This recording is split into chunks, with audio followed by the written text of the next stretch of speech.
Hello बच्चों, चलिए प्रश्न को पढ़ते हैं। यहाँ पर लिखा है कि एक रबर की गेंद की ऊंचाई h बराबर 4.9 मीटर से एक क्षैतिज प्रत्यास्थ प्लेट पर मुक्त रूप से गिर रही है, तो यह मानकर कि टक्कर का समय नगण्य है तथा बच्चों प्लेट से टक्कर पूर्णतः प्रत्यास्थ है, तब समय के साथ जो है बच्चों वेग तथा समय के साथ ऊंचाई का फलन क्या होगा, ये हमें बताना है।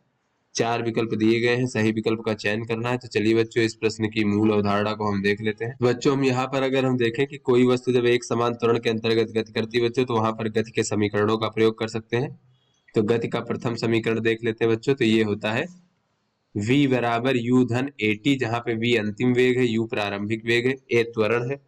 और इसी तरीके से बच्चों अगर हम द्वितीय समीकरण देखें बच्चों, तो द्वितीय समीकरण होता है s विस्थापन s बराबर ut धन 1/2 at का वर्ग, इस प्रकार से।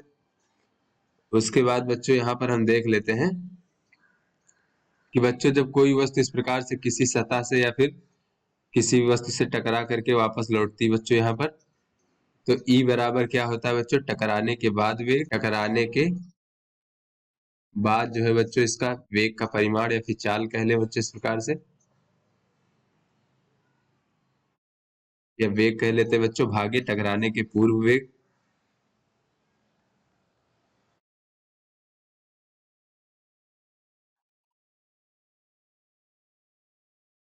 तो इस प्रकार से बच्चों ये हमारा E का मान होता है। तो यहाँ पर प्रत्यास्थ टक्कर के लिए E का मान जो है 1 होता है बच्चों। प्रत्यास्थ टक्कर के लिए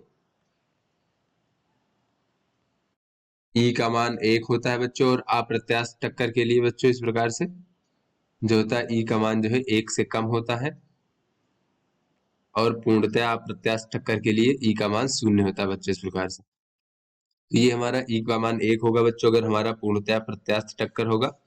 तो चलिए बच्चों अपने प्रश्न को हल करते हैं। तो यहाँ पर कहा जा रहा है कि एक h बराबर 4.9 मीटर की ऊंचाई से बच्चों एक रबर की गेंद जो है वो एक क्षैतिज प्रत्यास्थ प्लेट पर मुक्त रूप से गिर रही, तो यह मानकर कि टक्कर का समय नगण्य है तथा प्लेट से टक्कर पूर्णतः प्रत्यास्थ है, तब समय के साथ वेग तथा समय के साथ ऊंचाई का फलन होगा। तो पूर्णतः प्रत्यास्थ है, इसका तात्पर्य यह हो बच्चों कि जब वो प्लेट से टकराएगी गेंद, तो जिस वेग से टकराएगी वापस भी उसी वेग से लौट जाएगी बच्चों। तो ये हमारी प्लेट मान लेते हैं यहाँ पर, प्रत्यास्थ प्लेट। तो ये बच्चों h ऊंचाई से इस प्रकार से ऊपर से आएगी, नीचे की ओर टकराएगी इस प्रकार से। तो यहाँ पर बच्चों विरामावस्था से छोड़ी जाती है ऊंचाई से, यानी बच्चों इसका प्रारंभिक वेग जो है वो 0 है, इस प्रकार से। तो क्या होगा, गति के प्रथम समीकरण से देखें तो v बराबर हो जाएगा u धन at से अगर हम देखें तो ये v बराबर हो जाएगा बच्चों 0, और धन गुरुत्वीय त्वरण बच्चों इस प्रकार से नीचे है ऊर्ध्वाधर दिशा में, और ये बच्चों इसका वेग भी नीचे की ओर होगा जब हम इसको छोड़ेंगे बच्चों किसी समय पर, इसका वेग भी मान लेते हैं। तो ये हो जाएगा धन gt, इस प्रकार से। या फिर बच्चों ऐसे भी कह सकते हैं कि यहाँ पर नीचे की दिशा को अगर हम ऋणात्मक माने, ऊपर की दिशा को धनात्मक माने, तो यहाँ पर बच्चों ये नीचे की ओर वेग होगा तो इसे माइनस में ले लेंगे, और गुरुत्वीय त्वरण भी माइनस में होगा बच्चों, इस प्रकार से। तो यहाँ से बच्चों माइनस से माइनस कट जाएगा और v बराबर हमें gt प्राप्त हो जाएगा। यानी कि समय के साथ जो इसका वेग है बच्चों इस प्रकार से एक सरल रेखा है बच्चों, इस प्रकार से, जैसा कि हमारा y बराबर mx होता है बच्चों, इस प्रकार से। उसी तरीके से यह एक सरल रेखा है जिसकी प्रवणता m है, यहाँ पर g है बच्चों, इस प्रकार से। और बच्चों इसका अगर हम ग्राफ देखें इस प्रकार से, तो इस प्रकार से बच्चों इसका ग्राफ होगा, मूल बिंदु से जाने वाली रेखा इस प्रकार से। किंतु जैसे ही बच्चों यहाँ पर ये हमारा गेंद जो है प्लेट से टकराएगी, तो इसके वेग की दिशा तुरंत जो है ऊपर की ओर हो जाएगी, और जिस वेग से मान लीजिए अंतिम वेग v से टकरा रही है बच्चों यहाँ पर, तो बच्चों यहाँ पर जो है v वेग से ही इस प्रकार से ऊपर की ओर जाएगी, क्योंकि यहाँ पर प्रत्यास्थ टक्कर के लिए E का मान 1 होता है, यानी टकराने के बाद का वेग जो है टकराने के पूर्व के वेग के बराबर होगा। और बच्चों दिशा तुरंत ही बदल जाएगी बच्चों, इस प्रकार से। तो अब इसकी दिशा धनात्मक हो गई बच्चों। तो यहाँ पर अगर हम देखें तो ये पुनः जो है v बराबर u धन at से अगर हम देखें, तो अंतिम वेग जो है बच्चों जब ऊपर जाएगी अंत में ऊपर की ओर, तब जो है सबसे ऊपर पहुंचने पर अंतिम वेग 0 हो जाएगा बच्चों, इस प्रकार से।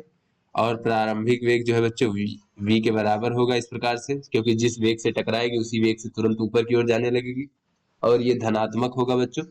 उसके बाद जो है गुरुत्वीय त्वरण ऋणात्मक दिशा में लग रहा है इस प्रकार से, तो ऋण जी लिख लेते हैं टी। तो यहाँ से v बराबर जी टी हो जाएगा। तो पुनः बच्चों ये एक सरल रेखा हो जाएगा इस प्रकार से। और यहाँ पर बच्चों अगर हम देखें इस प्रकार से, बच्चों ये हमारा समय था और ये हमारा वेग था इस प्रकार से। तो इस समय के पश्चात जो है बच्चों पुनः जो है बच्चों इसका जो है इस प्रकार से सरल रेखा हो जाएगा इस प्रकार से। तो बच्चों धीरे धीरे इसका वेग जो है कम होता जाएगा, अंत में ऊपर पहुंचने पर यहाँ पर वेग शून्य हो जाएगा। और बच्चों उसके बाद फिर विपरीत दिशा में यानी नीचे की ओर पुनः जो है वेग बढ़ता बच्चों इस प्रकार से पुनः अपने अधिकतम वेग पर आ जाएगा। उसके बाद बच्चों यहाँ पर जैसे ही टकराएगा तो पुनः बच्चों इस प्रकार से विपरीत दिशा में वेग घटने लगेगा और फिर आगे जाके शून्य हो जाएगा। तो इस प्रकार से बच्चों ये हमारा वेग और समय का ग्राफ हो जाएगा।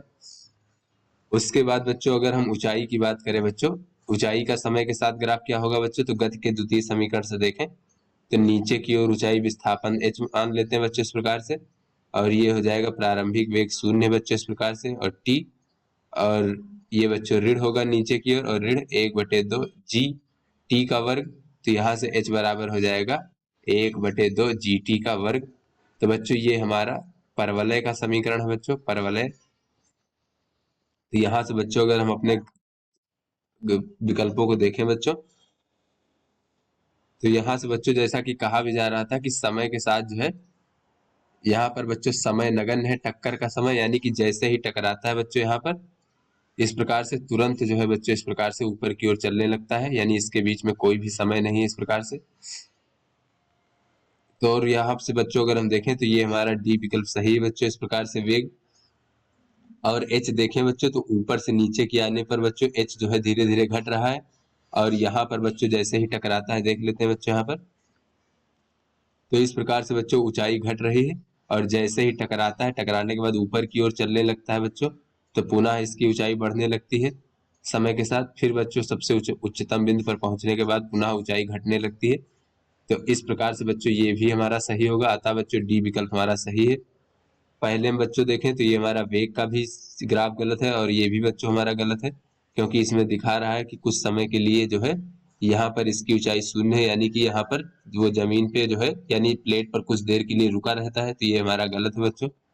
और यहाँ पर भी बच्चों वेग का जो है गलत है बच्चों इस प्रकार से, और ये भी यहाँ पर बच्चों वेग का गलत है, यहाँ पर ये जो है इसकी प्रवणता ऋणात्मक दिखा रहे हैं, जबकि हमारे जो वेग का जो समीकरण प्राप्त हुआ बच्चों उसका प्रवणता जो है ये धनात्मक है बच्चों इस प्रकार से जी।